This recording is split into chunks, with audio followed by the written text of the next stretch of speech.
코로나 사태 이후 우리 기업들이 동남아를 인식은 크게 달라졌습니다. 코로나 사태 이전까지만 해도 우리 기업들의 동남아 시장 진출 70%는 지나치게 편향되어 있다고 평가받을 정도로 베트남에 우호적이었습니다. 경제 전문가들은 특정 국가에 치우칠 경우 경제적으로는 이득이 될 수 있을지는 몰라도 외교적으로는 굉장히 치명적이다. 우리 기업들의 베트남 편향적인 전략은 빠르게 바꿀 필요가 있었다고 당시를 회상했습니다. 특히 동남아 시장에는 굉장히 다양한 국가가 존재합니다. 필리핀, 태국, 말레이시아 등 베트남과 비슷한 전략으로 충분히 공략할 수 있는 시장이 많았기 때문에 투자 분산이 필요하다는 거였습니다. 그 정도로 우리 기업들은 베트남 시장에 우호적이었고 실제 진출 지표도 편향적이었습니다. 한국무역협회 국제무역통상연구원은 제2의 베트남 말레이시아를 주목하라는 보고서를 발표했습니다. 보고서에 따르면 우리나라는 코로나 이전에 아세안 투자의 절반가량을 베트남에 쏟고 있었고 이것이 시장 편향을 만들어 우리 기업의 발전을 저해시킨다고 합니다. 또 러시아 우크라이나 사태 이후에는 미국이 베트남 환율 조사를 통해 관세를 불합리하다고 할 정도로 많이 부과할 것이라는 위험 가능성도 경고하면서 베트남에서 빠르게 철수해야 한다는 주장을 펼쳤습니다. 미국 재무부의 발표가 큰 영향을 줬습니다.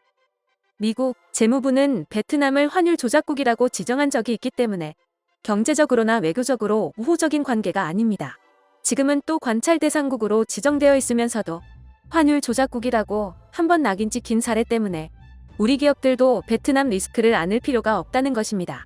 이는 일본 리스크와 비슷한 듯 다릅니다.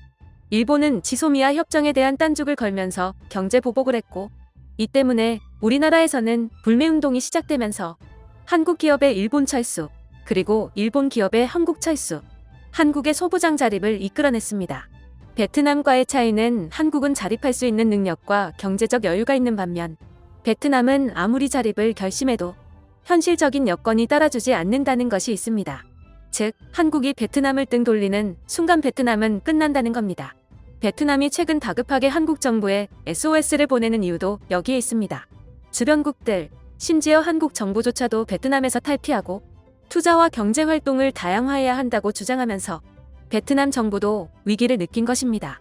특정 나라에 투자를 하면 안 된다고 주장하는 사례도 굉장히 이례적입니다. 우리 기업들의 무역 자문을 대표적으로 하고 있는 국가기관에서의 주장으로 베트남 투자에는 실제로 큰 손해가 발생하고 있습니다. 실제로 이런 보고서가 나온 지 한 달도 지나지 않아 한국 기업들이 베트남 관련 사업에서 발을 빼기 시작했기 때문입니다. 베트남 정부 차원에서 강력하게 추진 중이었던 철도 사업 중 고속철도 사업을 한국 기업이 손을 떼겠다고 선언한 겁니다. 건설기업, 전자기업, 자동차 기업 등 수주를 과감하게 포기하면서 베트남 정부는 비상사태를 선포했습니다. 우리 기업들은 베트남을 떠나 필리핀의 고속철도 사업에 뛰어든다는 소식이 전해지면서 베트남은 완전히 버려진 신세가 되었습니다. 베트남 입장에선 정치적인 문제도 빼놓을 수 없습니다. 필리핀은 베트남 전쟁 당시 남베트남 측에 서서 전쟁에 참전했습니다. 이에 따라 정치적 역사적 문제가 엮여 있어 베트남과 필리핀의 갈등까지 심화될 것이라고 전문가들은 분석하고 있습니다. 베트남 정부는 이제서야 우리 기업들에게 베트남 사업 수주를 강력히 요청하기 시작한 것으로 전해졌습니다. 판민진 총리는 한국이 있어야 베트남이 산다. 지금 한국이 베트남을 외면하면 베트남은 그대로 파산하는 꼴이라는 강력한 메시지를 보냈습니다. 그러나 너무나도 늦은 그들의 움직임에 우리 정부와 기업은 어떠한 회신도 하지 않는 상황입니다. 베트남은 지리적 이점을 충분히 가지고 있는 나라입니다. 하노이와 호찌민을 최단 거리로 연결하면 길이가 무려 1800km에 달합니다. 하지만 베트남은 아직까지 두 도시를 연결하는 제대로 된 교통편이 없는 것으로 알려져 있습니다. 전쟁이 끝난 지는 한참 됐지만 여전히 남과 북을 연결하는 교통 인프라가 존재하지 않는다는 겁니다. 자동차만으로는 시간이 너무 많이 소요되고 물류를 이동하기도 벅차기 때문에 고속도로나 고속철도에 대한 갈망이 끊임없이 있었던 것으로 파악됩니다. 이 사업에 열쇠를 쥔 것은 한국이었습니다. 한국은 고속철도와 고속도로 모두 성공적으로 개통하였으며 한국의 대표 선진국 사업으로 경부고속도로를 꼽기도 합니다.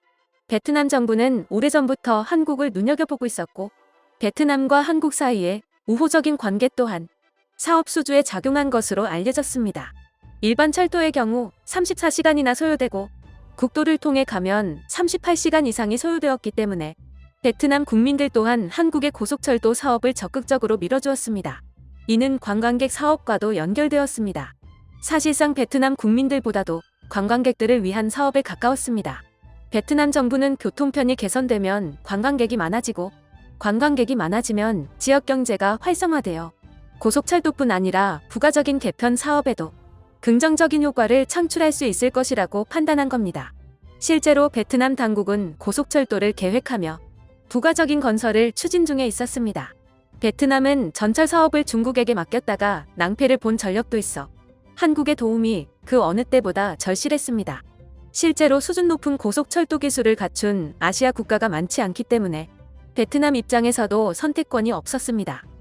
일본은 이 당시 정치적으로 우호적이지 않았고 신칸센 등의 브랜드 가치를 너무 터무니없이 평가하여 수주 가격 자체가 베트남 사정과는 맞지 않는다는 문제가 있었습니다.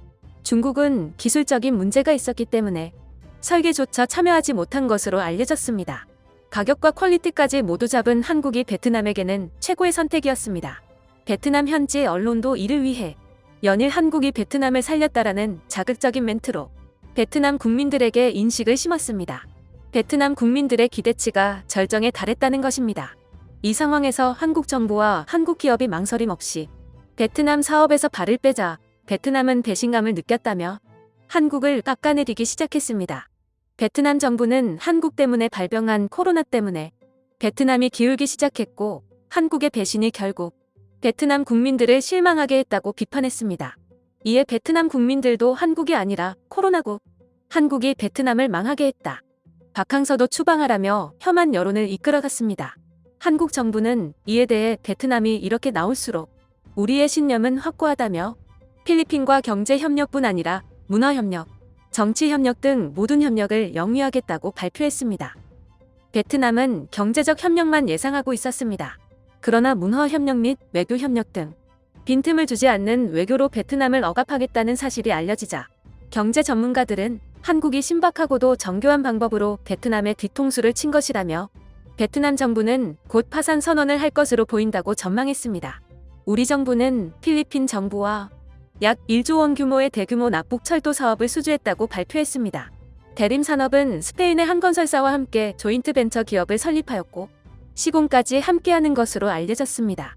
대림산업의 지분은 한화 약 5천억 원 규모인 것으로 전해졌습니다.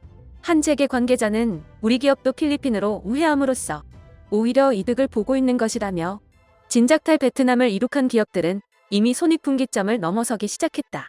그간 베트남 사업이 얼마나 의미가 없었고 손해였는지를 제대로 보여주는 사례라고 꼬집었습니다. 한국 기업들의 결정은 일본도 당황하게 만들었습니다.